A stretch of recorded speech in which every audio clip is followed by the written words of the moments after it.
Hi, this is Anne Ehlert. I'm with Protected Tomorrows, an advocacy firm for families with special needs. And I thought I would share some tips for financial advisors and some of the things you should and moreover shouldn't do in the world of special needs.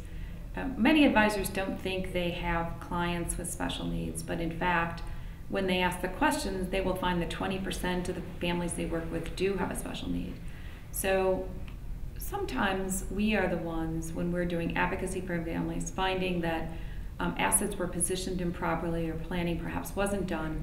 So I thought I'd share with you some of the mistakes that we see so that you can make sure that you're not doing them, because the world of special needs and the planning around it really came about in 1991.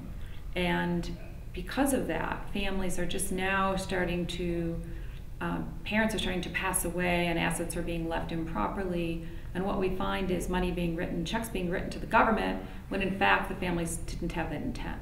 So let's talk about some of the things that you do that perhaps you might want to think about doing differently. One of the things is setting up UTMA accounts for a child who has a special need. We think that we are helping the family position assets for a family member who has special needs, thinking that the person's going to need it into their future.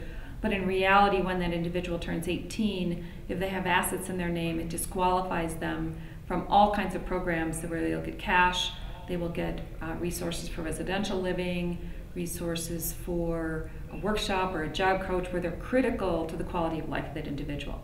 So no assets in the individual's name who has a disability, the age of 2, 22, 42, it doesn't matter. We don't want anything more than $2,000 in that person's name. Now they can own a home, but the problem with that is if they own a home and later on you sell it, it's probably going to be worth more than $2,000.